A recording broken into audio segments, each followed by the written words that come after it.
উচ্চ মূল্যের মাছ চাষে ট্যাঙ্ক পল্লী গড়ে উঠেছে দিনাজপুরের পার্বতীপুর উপজেলায়। এই পদ্ধতিতে মাছ চাষে তুলনায় অনেক বেশি লাভবান হওয়ায় অনেকে বাড়ির উঠোন ও আশেপাশে গড়ে তুলছেন উচ্চ মূল্যের মাছ চাষের এই ট্যাঙ্ক। এই উপজেলায় প্রায় শতাধিক ট্যাঙ্কে মাছ চাষ হচ্ছে উচ্চ মূল্যের।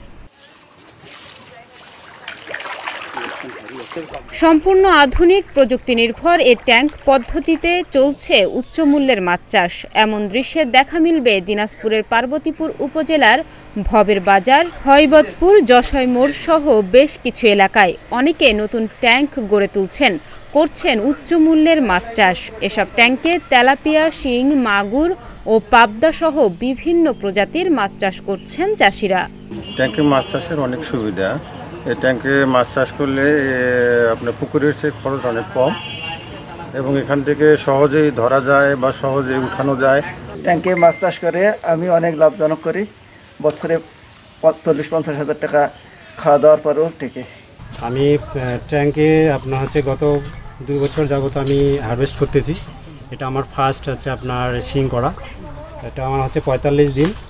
অনেকে তো পুকুরে মাছ চাষ করে, সেক্ষেত্রে তাদের মানে উৎপাদন অনেক সময় হয়, কিন্তু আমরা অনেক অধিক ঘনত্বে আমরা পুকুর থেকে মানে ট্যাঙ্কিতে আমরা এটা হারভেস্ট করতেছি। তা আল্লাহর রহমতে আমরা অনেক 45 দিনে অনেক ভালো রেজাল্ট পাইছি।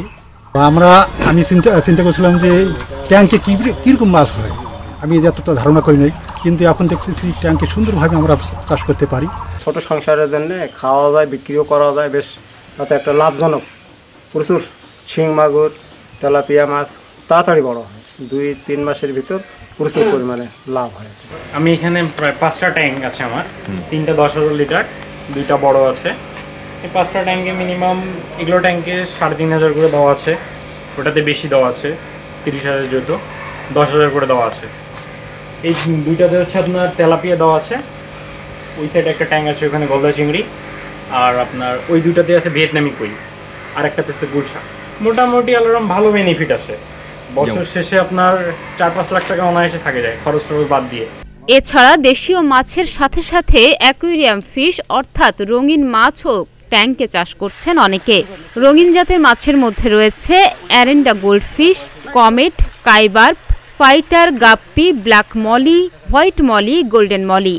গাপ্পি আছে, মলি আছে, প্লাটি আছে, তারপরে আপনার কমেট আছে, কই কার্প আছে, বাটারফ্লাই আছে। টোটাল আমার 19টা কালেকশন আছে, 19টা প্রজাতির মাছ আছে। তো এগুলো জাত ভেদে মোটামুটি 220 থেকে 650 টাকা পেয়ারে বিক্রি হয়ে থাকে। এই পদ্ধতিতে মাছ চাষে কর্মস্থানের সুযোগ পেয়েছে শতাধিক পরিবার। বড় জলাশয় না থাকলেও এই পদ্ধতিতে মাছ চাষের সম্ভাবনার কথা বললেন এই মৎস্য কর্মকর্তা।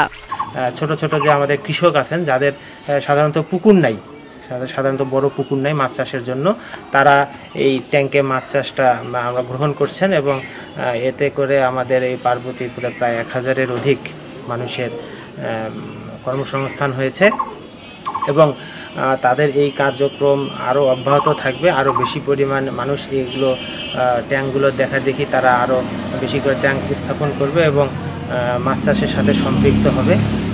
যেহেতু মাছ চাষে আপনারা জানেন যে আমাদের এই পার্বতীপুর উপজেলায় প্রায় 8,500 মেট্রিক টন আমাদের মাছের উৎপাদন এবং আমাদের 2041 সালের যে আমাদের টার্গেট প্রায় 80,000 মেট্রিক টন মাছ, এই মাছ উৎপাদনে এই ট্যাঙ্ক আমাদের গুরুত্বপূর্ণ ভূমিকা পালন করবে। এই পদ্ধতিতে মাছ চাষে মৎস্য বিভাগের পাশাপাশি সহযোগিতা করছে গ্রাম বিকাশ কেন্দ্র জিবিকে। পল্লী কর্মসহায়ক ফাউন্ডেশন ও গ্রাম বিকাশ কেন্দ্রের কারিগরি ও আর্থিক সহযোগিতায় আমরা ভবের বাজারে প্রায় 120টির মতো ট্যাঙ্ক করে দিয়েছি, যেটি এখন ট্যাঙ্ক পল্লী নামে পরিচিত। ওই ট্যাঙ্ক পল্লীর প্রত্যেকজন চাষি আমাদের সবাই ট্যাঙ্কে উচ্চমূল্যে মাছ চাষ করছে, কেউ শিং, কেউ কই, মাগুর করে লাভবান হচ্ছে এবং এখান থেকে যে মাছগুলি উৎপাদিত হচ্ছে সেই মাছগুলি পাশাপাশি আশেপাশের গ্রামের লোকজন নিয়ে যাচ্ছে এবং এদের চাহিদা অনেক বেশি এবং পারিবারিক পুষ্টি পাচ্ছে এবং এই উচ্চমূল্যের মাছগুলি বিক্রি করে আমাদের যারা চাষি আছেন 120 জনের মতো প্রায় সদস্য, এই সদস্যগুলো এখন তাদের পরিবারের এই মাছ বিক্রি করে, অনেকে নিম্নবিত্ত ছিল, আদিবাসী জনগোষ্ঠী ছিল, তো তারা এখন এই ট্যাঙ্কে উচ্চমূল্যের মাছ চাষ করে নিজেরাই স্বাবলম্বী হয়েছে এবং নিজের পায়ে দাঁড়িয়েছে। ট্যাঙ্ক পদ্ধতিতে মাছ চাষে দ্রুত বৃদ্ধির সঙ্গে সঙ্গে মাছের গুণগত মান উন্নত ও স্বাস্থ্যসম্মত হয়। এতে মাছের মৃত্যুহার কম। প্রাথমিক অবস্থায় খরচ একটু বেশি হলেও পরবর্তীতে লাভবান হওয়া যায়। ফলে ট্যাঙ্কে উচ্চমূল্যের মাছ চাষের সম্ভাবনা দেখছেন সচেতন সমাজও। ডেস্ক রিপোর্ট, প্রতিদিনের বাংলাদেশ।